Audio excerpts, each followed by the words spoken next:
নমস্কাৰ বন্ধু বান্ধৱীসকল, মোৰ অন্য এটি ভিডিঅ'লৈ আপোনালোকক সকলোকে স্বাগতম জনাইছোঁ। আজি মই কেনেকৈ মাংসৰ চাল ভাজি বনালোঁ, খাচী মাংসৰ, তাৰে এটি ভিডিঅ'লৈ আহিছোঁ। প্ৰথমতে মই কেৰাহীত তেল গৰম হ'বলৈ দি তেজপাত আৰু গোটা জিৰা দিলোঁ। তাৰপাছতে মই মাংসৰ ছাল এনেকৈ সৰু সৰুকৈ কাটি লৈছিলোঁ। খাচী মাংসৰ ছালখিনি কাটি লৈ মই বইল কৰি লৈছিলোঁ। বইল কৰি লৈ পিনে মই কেৰাহীত পিঁয়াজ ভাজি ল'লোঁ।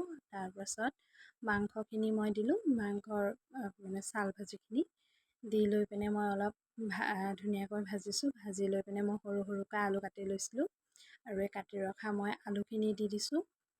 আলুখিনি দি পিনে মই অলপ ভাজি ল'লোঁ। ভাজি লৈ পিনে আলুখিনি সৰু সৰুকৈ কাটিছোঁ, পটককৈ সিজি যাব।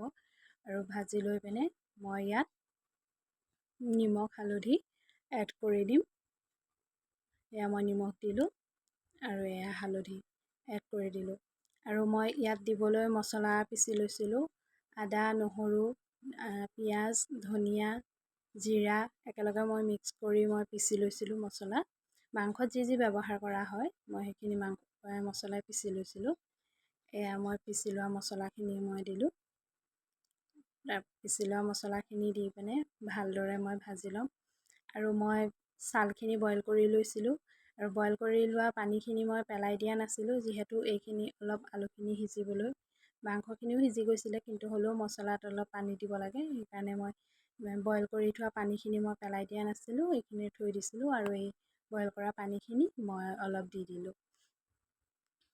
আৰু মই এইখিনি জোল নবনাওঁ, যিহেতু ভাজি বনাম, সেইকাৰণে এনেকৈ অলপ দিলোঁ। দি লৈ পিনে এনেকৈ ধুনীয়াকৈ মছলাখিনি ভাজি ল'লোঁ। আৰু এয়া প্ৰায় মোৰ হৈয়ে আহিছে। এনেকৈ ভাজি ভাজি মই চাল ভাজিকণ বনাওঁ।